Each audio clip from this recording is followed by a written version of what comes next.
January 62 when I run.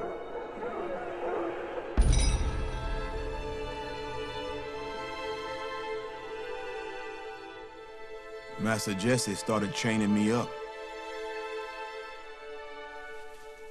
Said he heard about slaves running for Kansas.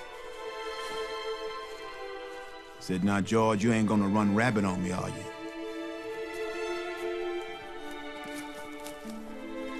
Got to be all I could think about.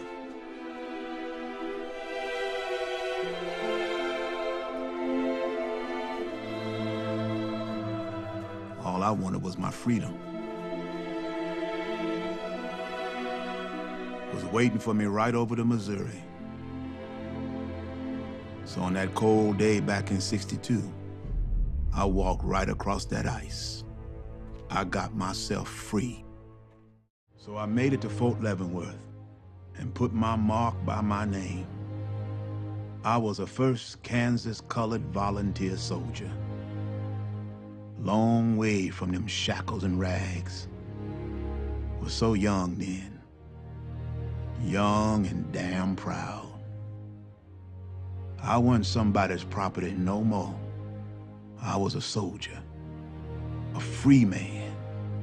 Good as any other. Next 2 months, we drilled and marched. Then come in October '62. They sent some 200 of us brand new 1st Kansas volunteers marching out of Fort Lincoln back into Missouri.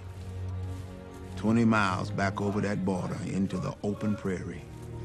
Bushwhackers was making trouble up in Bates County up by Butler, and we was sent to stop them.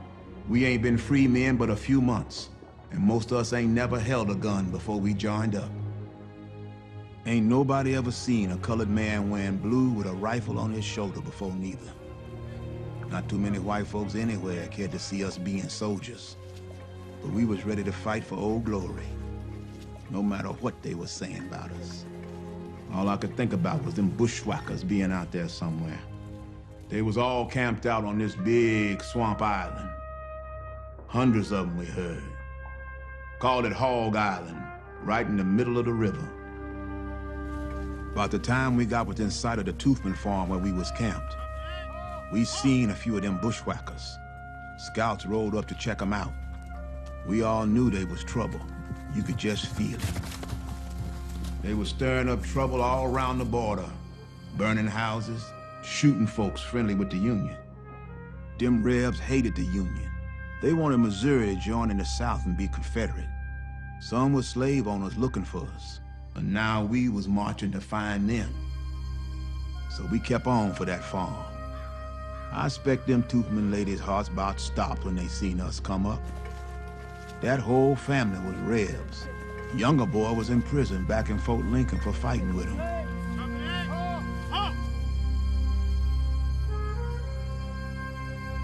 An army of colored Union soldiers. Only colored man they ever saw maybe was a slave. And we was gonna take over that house.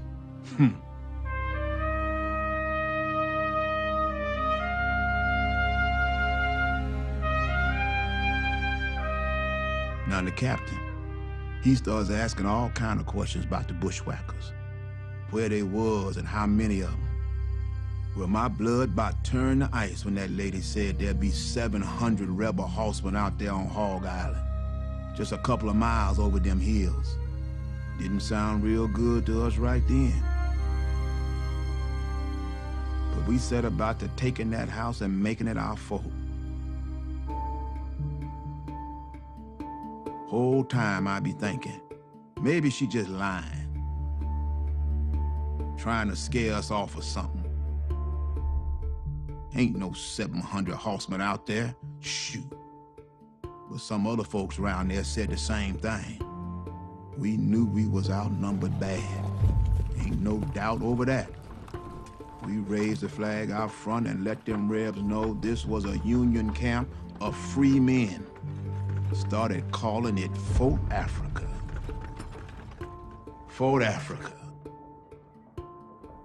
Not too many white folks at the time thought we could walk in a line or shoot a gun when we was ordered.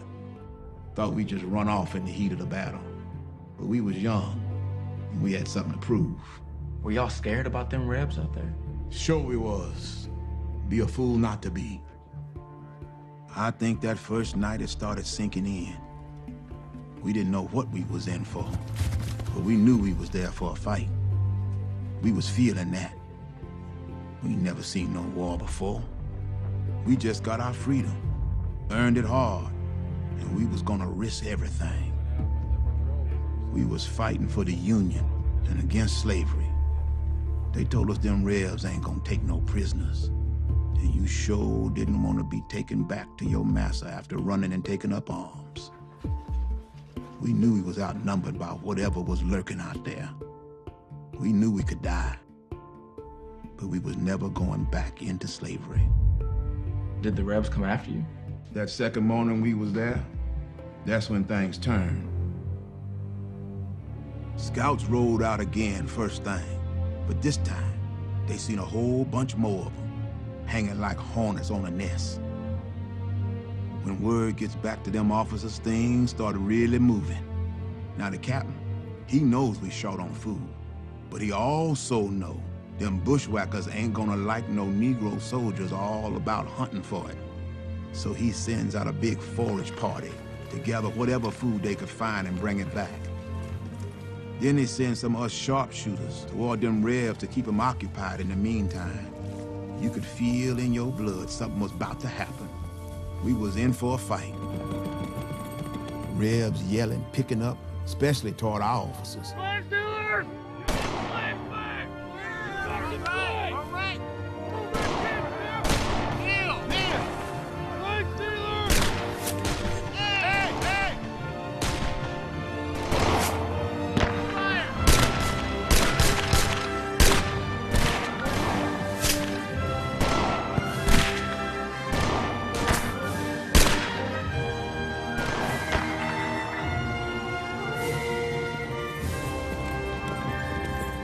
Them revolvers wasn't much of a match at 300 yards.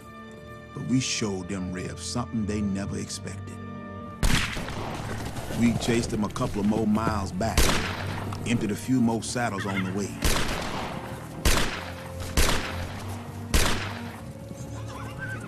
I think they might have took us a little more serious after that.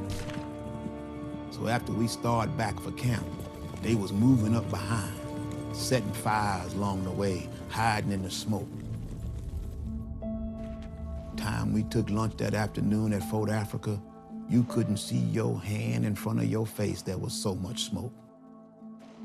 We was getting real nervous again, especially the captain. So he sends this Cherokee scout named John Sixkiller and some other men that was his slaves before they joined up. He sends them out there to see what's brewing. Started hearing shooting. So Captain sends us out, Company F, to bring them back in. After we met up with them, we was already a couple of miles out from camp. None of us liked being out in the middle of that open prairie right then. We felt like we was being watched. Like there's eyes on you, out in the trees, watching your every step. Then we heard them.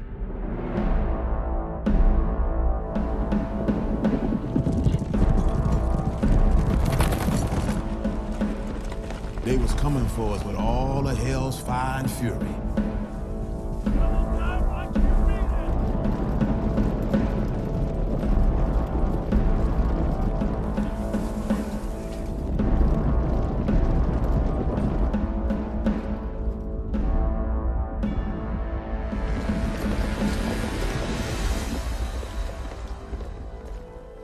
All I could think of was getting over the top of that hill.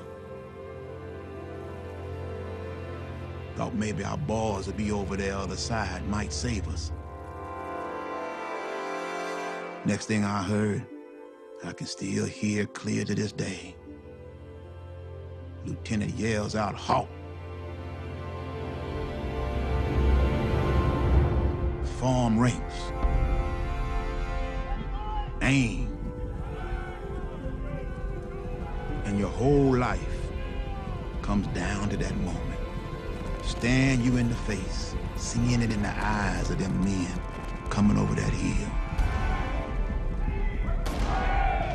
Fire!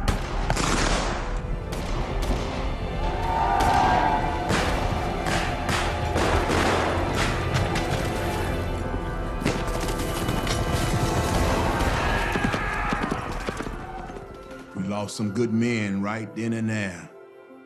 Right next to you 1 minute, then gone the next.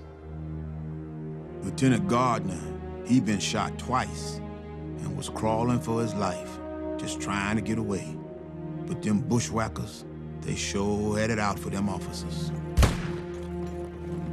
They hated him worse than us, maybe. Done Captain Crew the same way. Shot him and he just kept getting up. Finally shot him dead. But we took care of our own.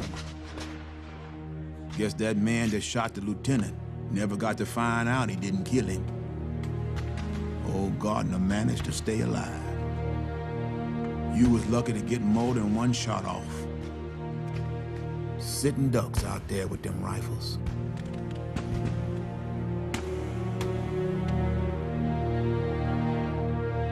Horses all about, men shouting, smoke and flame all around. Had to use your bare hands to fight. Bayonets, anything you could find. Wasn't sure whether the blood was theirs or mine.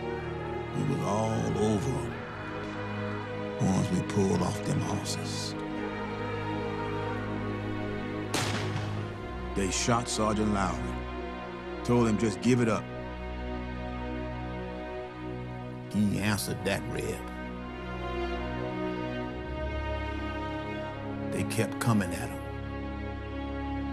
One after the next. And he just kept fighting.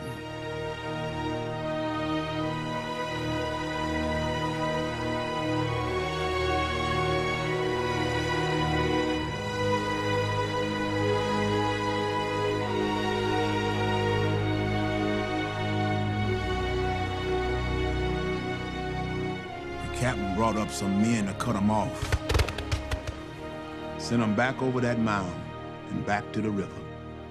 And they finally had enough. It was done. More than 100 Rebs come over that hill, but we stood our ground. White folks said the colored man wouldn't fight. They was wrong. 'Cause that fight was just the beginning for us. We lost 8 good men that day. Another 11 fell wounded. We fought like tigers. That's what they said about us. We just wanted to live and be free. Private Dobson, just 14 years old. Reb shot him in both arms. Told Captain Earl he didn't kill but one of them. But at least he brought his rifle back. Real proud boy. They say President Lincoln was thinking of us. What we done that day at Island Mound when he signed the Emancipation Proclamation and when he let colored men in the Army,